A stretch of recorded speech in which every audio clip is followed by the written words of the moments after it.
what we're doing, we're taking this car, which is Paul Golding's old shed, race car, and attempting to complete the Dubai 24 Hours race.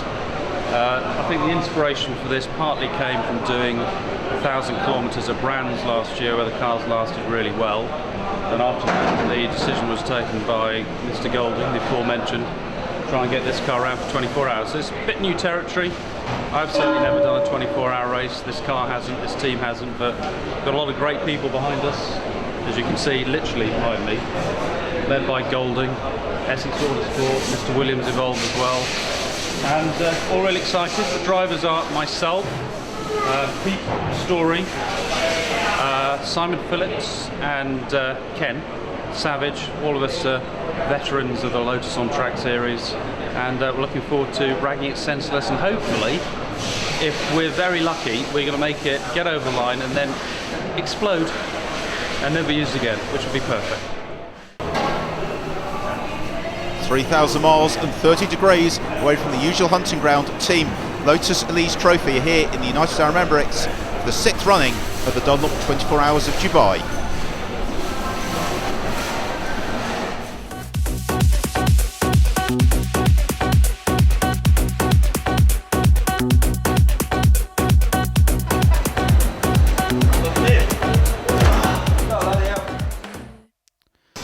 After an arduous container ship journey over from Rotterdam, the car arrived in the pits, the Dubai Autodrome, ready to be reassembled after its long voyage.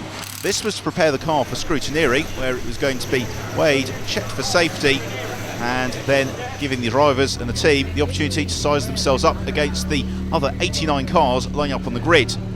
Team Lotus Elise Trophy were in Class A2, predominantly against Renault Clios, but the car was the least powerful and lightest car on the grid. It's unlikely that the team are going to meet the fastest lap from last year's event of 2 minutes and 3.348 seconds, but a good time was almost certainly in store. Amongst the pre-race favourites was the spectacular SLS AMG Mercedes and the always very good-looking Renault Megane Coupes.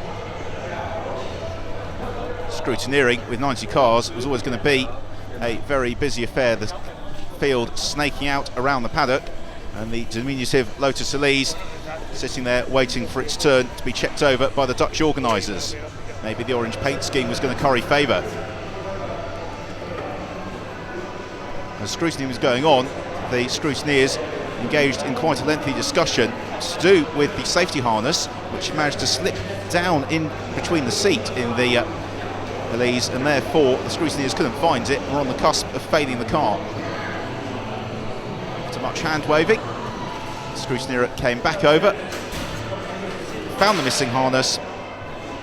After some assistance from just about every member of the Lotus Elise team, they found the harness, smiles all round,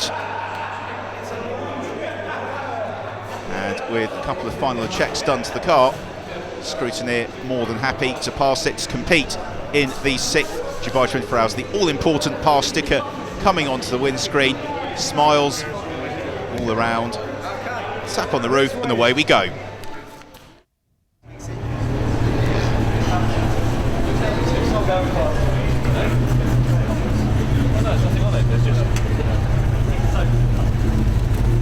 We'll do this when we come back in. Yeah, let's worry about them, mate. Let's just get the car out and drive.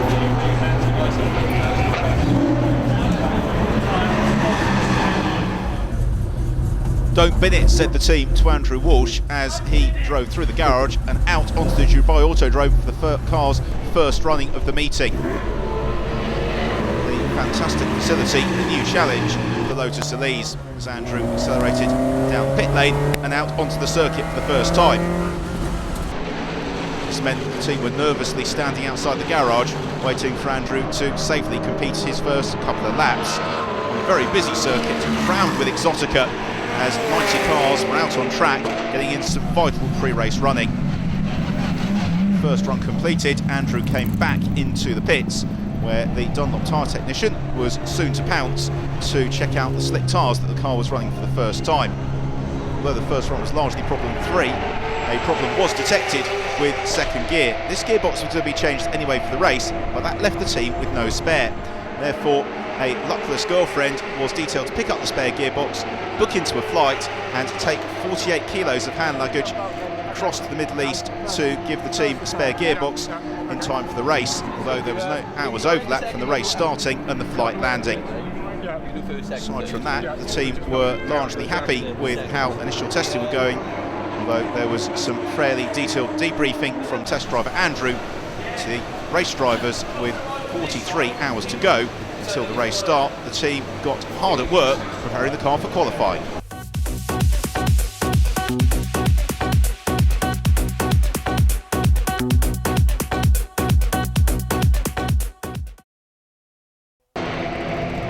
Gearbox swapped. Next day, the team were all ready for qualifying.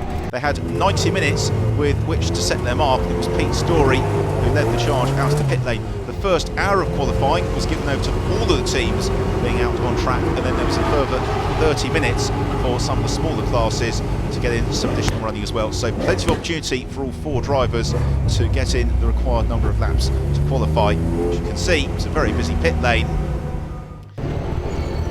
Well, the good news was that throughout qualifying the car was running faultlessly. Ken Savage waiting for his traction so that he can run his laps. Out to the car clambers James Knight, and Ken getting in to enjoy some valuable seat time here at the Dubai Autodrome. Challenge, of course, during qualifying is not only to try and set your lap time, but also steer clear of the traffic all around, and that doesn't just go for the track but also the pit lane. Look at how many people are around and about in the pit lane looking after the cars, doing the media reporting and also helping manage the pit lane and keep it safe.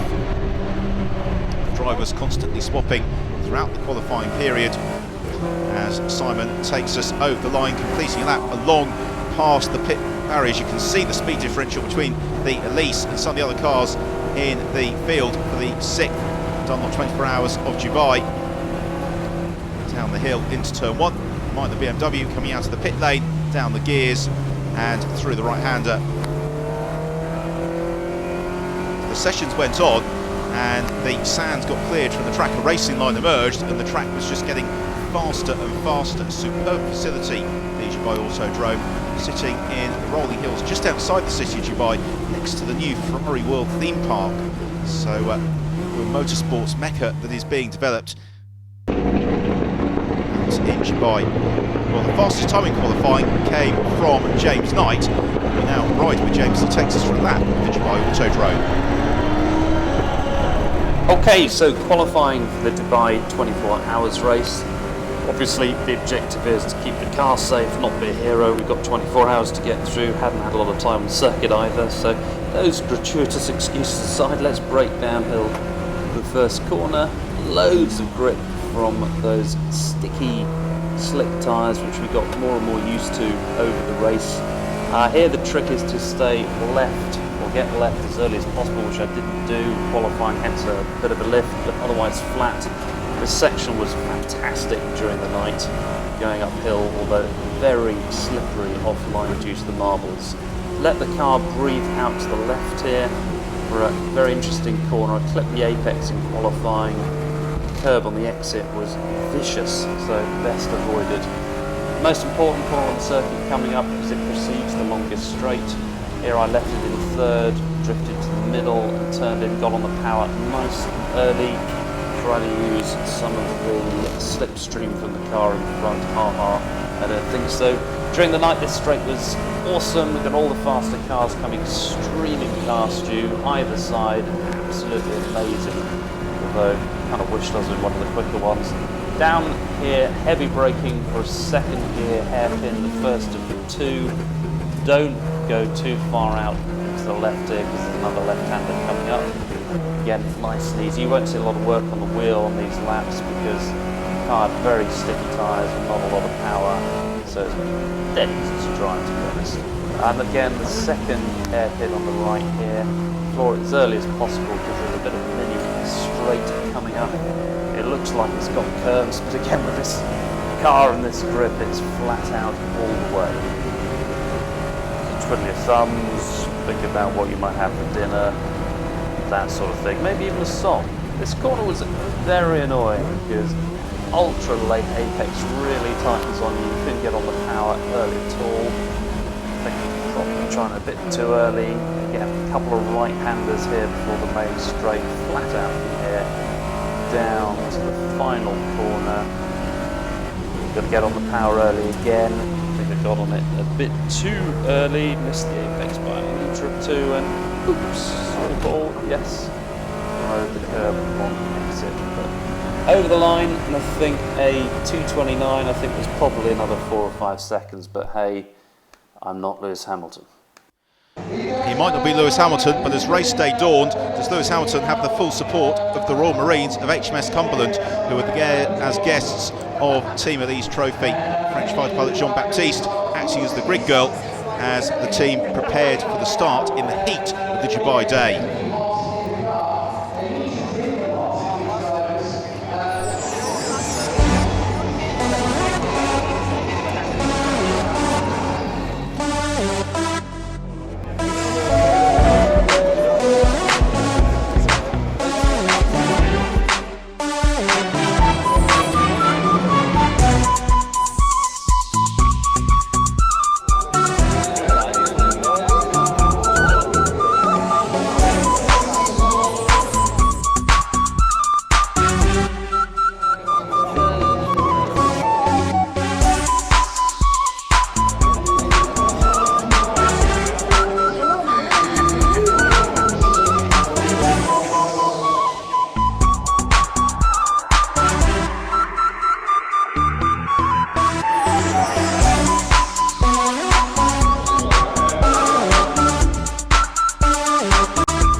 Racing got underway as the cars surged towards turn one. It was Simon Phillips who had the job of starting the car for the drivers 24 hours in prospect, and for the potential candidates for the race with almost 600 laps to be completed of the Dubai Autodrome.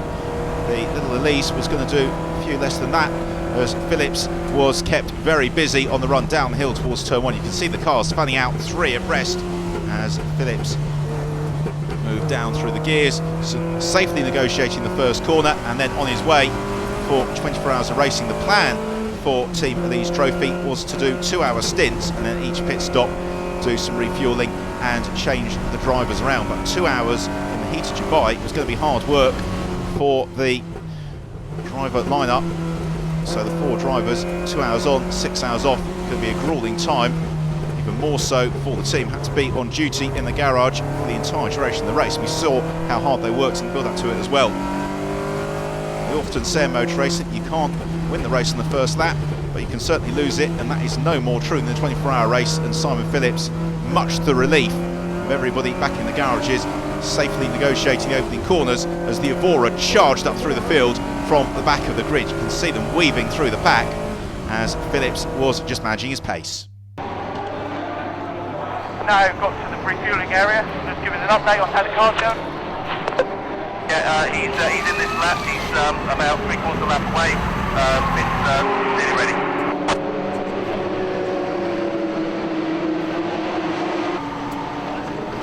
Alright, come into pit lane now, thanks guys, come into pit lane now.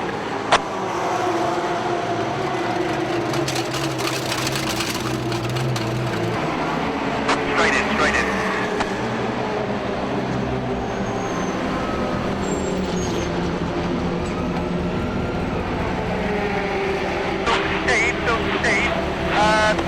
They're actually queuing up now for fuel. There is several A2 cars in at the moment. Can you advise what to do, please? Steve, I need to know how much fuel the car currently says. If it's got enough fuel in it, we're going to send it back out on circuit.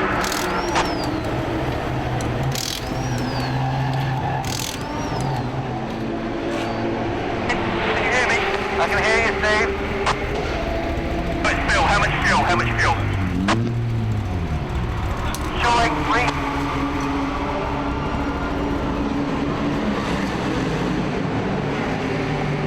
Showing refill, refill. Oh. Yeah, he's showing refill because it's been on the jack. Showing refill, let's not risk it, so not risk it. How big a queue have you got? The queue is going down, but we've still got 4 cars waiting to get into the area. Okay, understood.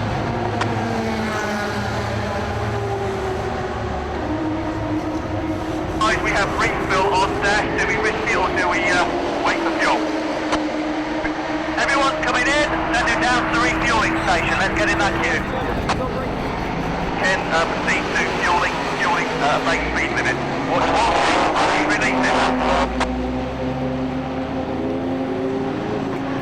First pit stop out of the way for Team Elise trophy. There was then disappointment for Burge Schneider in the SLS AMG Mercedes as he pitted in too late to get a glimpse of the Lotus Elise, which had already left the pit box.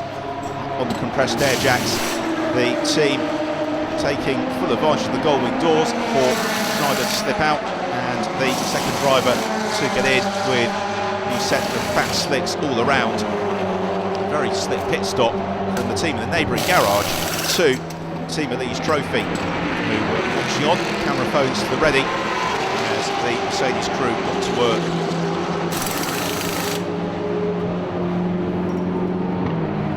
A hive of activity in the pit lane and mechanics are working in a very pressurised environment with the race going on and so many spectators enjoying the beautiful Mercedes machinery.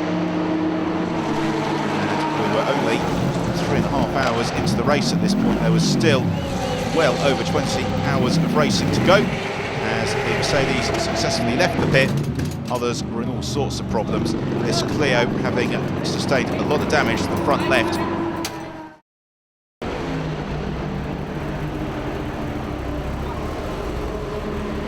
Phil, Steve. Yeah, go ahead, Steve. Car is technical, car is in box, we have an issue. Okay, understood. We'll wait here. Thank you.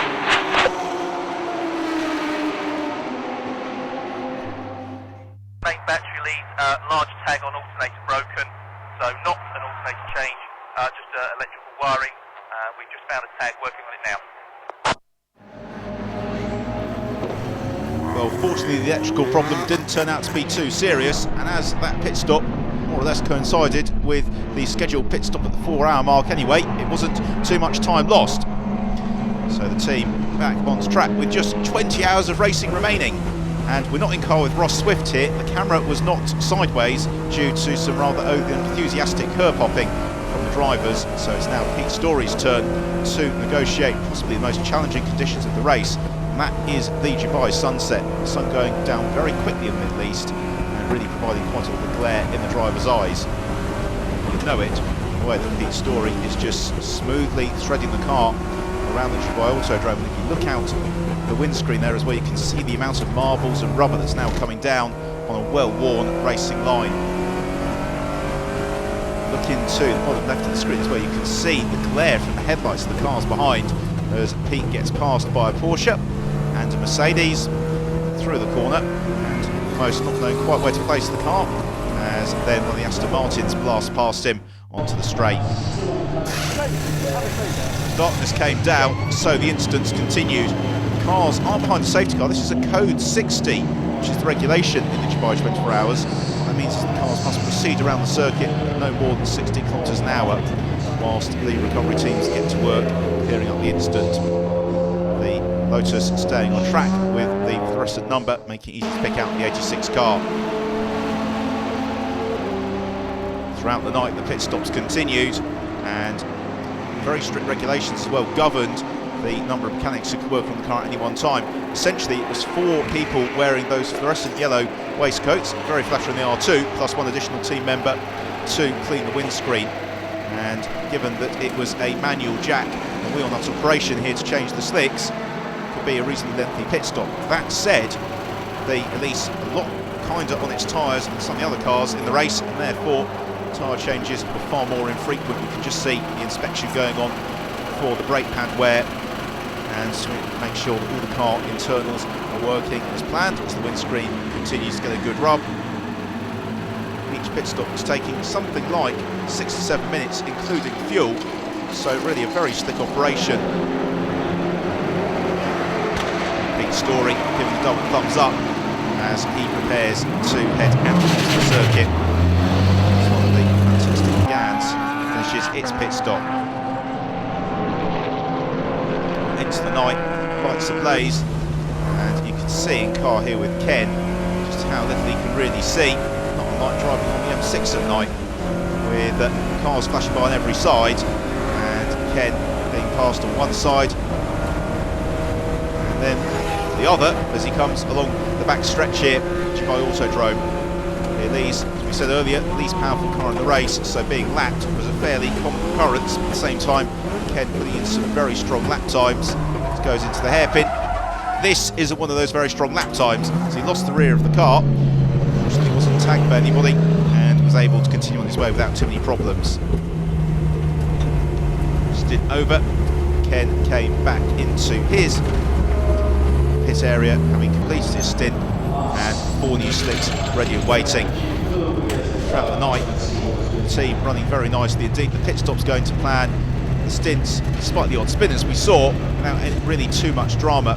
The only incident during the night was that the Elise got tagged by a Lamborghini. He had a little bit of minor damage, but otherwise no problems at all. Stops giving plenty of time as well to inspect the engine bay to ensure that everything was working as it should do. Clear, engine fire up, and back out into the race once they found first gear. The Lotus 211 of the NFS racing team had rather more adventures. The team comprising of Julian Griffin, a resident of the United Arab Emirates, Rob Barr from the UK, and the Swiss driver Frederick Gaillard had all sorts of problems. At the very start of the race, they were hit by a loose wheel from a Porsche, and that necessitated the gaffer tape repairs to the front of the car. Then during the night, they were hit in the rear of the car and damaged the exhaust, eventually putting them out of the race. This is the Sunred team from Spain in their Seat, and they were the garage mates of Team Elise Trophy. So as we went just over the halfway stage of the race, the Seat, which was leading its A3T class, making very good progress, very slick driver change, quite such a slick pit stop, just making sure the wheel is on, and back into the race goes the Seat of the Spanish team. Well, the work continued to the rear of the Lotus 211, trying to change the exhaust, unfortunately to no avail. An unnamed culprit was guilty of speeding in the pit lane, and the car therefore had to come in and serve its stop and go penalty. This was done with no problems at all, losing a little bit of time in the scheme of a 24-hour race, not really too much of a hindrance. The team just checking the rule book to make sure the car was stationary for the appropriate amount of time before Steve Williams gives the thumbs up signal and the car is able to get back out into the race.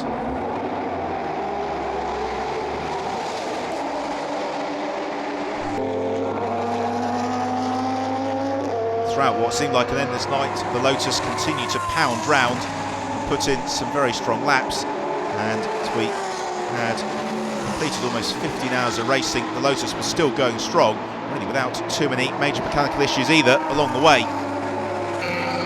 Night racing, always spectacular, and shows the enduring popularity of 24-hour racing. Phillips turn 2, go out into the night, but then he had to pit in due to some problems with the rear wheel hub, and due to where they needed to change that. It was about an hour's work all told. The team working in the public garage very quickly, very effectively.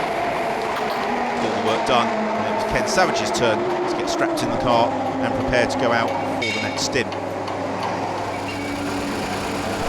By this stage in any 24-hour race, the cars really do become driving wounded, and everybody's had little niggles along the way. On the other side, the Lotus still out in the night. It's proven to be a very busy pit lane. It was Ken Savage who got to do the dawn shift, always one of the trickier times in any 24-hour race. Not just the light change as the sun comes up, but also the psychological impact of the fact that with the sun coming back up, the track getting lighter, the teams sense that the end is near. At this stage there was still well over 10 hours of racing to go, as Ken had a lot of fun menacing one of the far faster Porsches through some of the twistier sections of the Dubai Autodrome. And the car still running as the sun came up, an achievement in itself, and I think if you said to the team as they came out to Dubai that the car still running at this point, they'd have probably taken that. As it was, the car was still running well up in its class, and still running very smoothly. Ken being swamped by some of the faster runners on the straight. 18 hours into the race, so still 6 hours to go. For real money, that is 4 Grand Prix left in the race, as Ken putting pressure on to one of the Seats. These are the race leaders. Need for Speed Schubert coming in to serve their pit stop. German efficiency at its very finest. Although the pit stop still Team Elise trophy, looking very smooth, and not really much slower than the race leaders either. Coming towards the end of the races, pit stop strategy was becoming key, because the team were in a podium position, and if they could just lengthen the stint slightly, that would minimise the number of pit stops that they needed to do, and thus enabling the car to complete more laps on the circuit rather than pitting in. So the team getting hard at work as well to get those pit stops done as quickly as possible. Need for Speed Schubert team that came through to win the race, being led by the World Touring Car Championship star Augusto Farfus in an all-star driver lineup, which really shows the growing prestige of the Dubai 24-hour race and the calibre of team and driver attracted to the challenge in the desert here in the United Arab Emirates. So the race leading BMW heads out onto the track. A quick check that all is working with the 86 Elise. Everybody stepping clear of the car. The instruction given to fire the engine up and back out into the race. Go our heroes. Just a couple of hours still to go. It's now the time when everybody starts getting very nervous. Frantic checking of the rule book to make sure all the I's have been dotted, all the T's have been crossed with regards to the pit stop requirements, so that the team, all things being equal, will be able to come through and claim a podium. But then disaster, the team pitting unexpectedly in the closing stages, a couple of hours to the end of the race. The rear hub had seized, and the Essex Autosport mechanics got back to work as the team and drivers looked on patiently. Well, the Black Falcon Mercedes team from next door very kindly lent the team some equipment, made repairs far easier to do than would otherwise have been the case. So the team working flat out as climbing into the car with an hour and a half to go. It was going to be Pete Story who had the job of bringing the car home in the closing stages. It's instruction from the team, now that all hope of the class podium had gone, was very much don't do anything silly, just look after the car, make sure you bring it home in one piece. So we ride in car with Pete, we move towards the end of what has been a great adventure for the team and has been a superb race and team performance as well. Everybody from the Essex Autosport quad and Lotus on Track Elise Trophy and the drivers putting a superb effort on what has been a very successful debut outing in the Dubai 24 Hours, but it's not done yet. They've still got to make it through those final few laps to the checkered flag as Pete Story goes for a slightly ambitious, make that very ambitious, overtaking manoeuvre on one of the Clios into turn 1. Content with dispatching one of the orange French rockets. He then goes the inside of another one through turn 3 as he tacks at 100% out on the fast curves back stretch of the Dubai Autodrome. Turning through the right-hander, getting on the power nice and early, perhaps too early as the rear of the car breaks away. Arms and elbows everywhere, but Pete Story keeps pulling in the right direction, and that minor driver aside, still running as we had the traditional formation finish. A fine celebratory end to what has been an excellent 6th running of the Dunlop 24 Hours of Dubai. As leaders came across the line, all eyes from Team Elise Trophy were to the final corner, where Pete Story came through for the final time and accelerated up to the finish line, the checkered flag and the cheers of the pit crew. 24 hours, 460 laps later, it has been a super effort from everybody at Team Elise Trophy.